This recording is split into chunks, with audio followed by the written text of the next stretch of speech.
And now for something completely different. One of the purposes of technology is to make life more convenient, and this has definitely been the case for books. Instead of physical books which have existed for hundreds of years, entire libraries can now fit in your own pocket through digital mediums. Now, while we usually consider technological advancements as good, I want to make the case for reading and collecting physical books. There's often a debate between physical versus digital mediums for different media, but I think books are the best example of the old being better than the new. Let's start by talking about the purpose of a book, whether digital or physical. Generally speaking, there are two goals you have when reading: retention or immersion.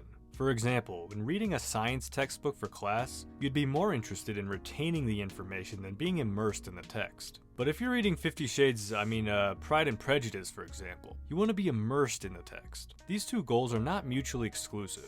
It helps to be immersed and focused in a book that you want to retain, and you can't help retaining information from a book you're immersed in. Regardless, one goal is usually favored over the other depending on the text. Now that we understand what the goal of reading is, I'm going to break this video up into a couple parts and explain why I think physical books beat digital books in almost each category. Let's rip the band-aid off and start with the big argument against physical books, that they're more expensive than digital books. Considering retail price, then you're right. It's cheaper to read a book digitally than physically. However, if we consider used books, the situation changes. Here's Sartre's Being and Nothingness on Amazon, for example. A new physical version is going to be slightly more expensive than the Kindle version, but getting a used copy would be even cheaper. Obviously, this is going to differ from book to book, and yes, you'll definitely find Kindle versions cheaper than even used versions on Amazon. But the used market is not limited to Amazon. Sites like eBay, Alibris, and even Etsy have used books for sale, so you could really hunt down the lowest price available. And let's not forget about used bookstores where, you won't always find what you're looking for, but these have been the cheapest places to find books in my opinion. And side note, used bookstore dives are a great idea if you're going out with someone who reads as well. In summary, it's more complicated than just saying digital is cheaper because of the used book market. It depends on the book and its availability. But obviously the cost of something is justified by how much you subjectively value that thing. So now we're going to move into why I value physical books more than digital ones, and hopefully you could relate.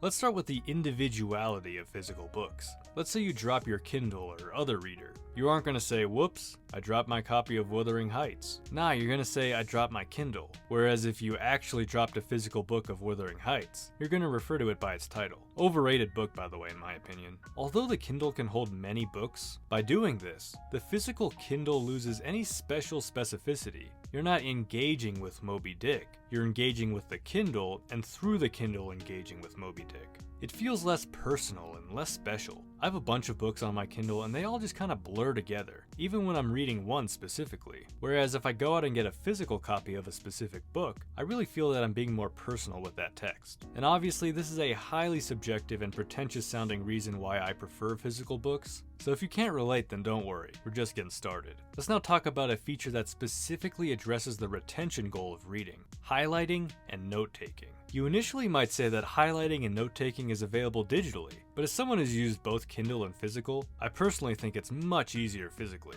For my Kindle at least, I gotta tap and hold and scroll, but if you scroll too much then it'll turn the page and then it'll autofill in some words you didn't want. It's kind of annoying. Physical book highlighting, however, is easy, and once you tear up that book full of highlights, just flipping through it will show you where you need to turn your attention to, as opposed to digitally where you kinda gotta go page by page to find what you're looking for. Maybe technology will somehow advance far enough that highlighting is easier digitally, but I personally feel a lot more ease with a physical copy. Next, I want to talk about the social aspect of physical books. Now this could be a pro or a con depending on the situation, but physical books display covers, and this is kind of a message to the world showing what you're into.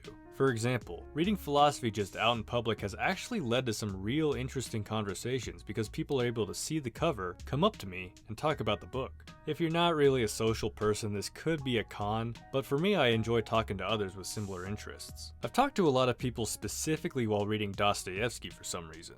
Now let's talk about your library, your collection of books that you can display on a bookshelf. I think this is one of the biggest pros to collecting physical books. For starters, it's a monument to your accomplishments. You know, not that many people read today, and even fewer people will engage in seriously difficult texts. By getting through that tough book and displaying it proudly on your bookshelf, you can look at it and remind yourself that you got this. But maybe you don't need that self-esteem boost. Well, consider the effect your bookshelf has on other people. Your library is a window showcasing your personality. Your favorite books and genres say something about who you are. Someone might look at my philosophy bookshelf and say, wow, this guy must hate himself. The bookshelf is a conversation starter, a visual recommendation, and an insight into its collector. My family moved a lot, and I haven't been back to our original place in a while, but I still remember my parents' bookshelf and even the specific books they had. There was some old vintage book on Chinese cooking. There was a collection of poems by Dylan Thomas. It helped me learn more about my parents. I don't know if I'll have kids in the future, but if I do, it'd be cool to share some of the books I love with them, pass it down from generation to generation.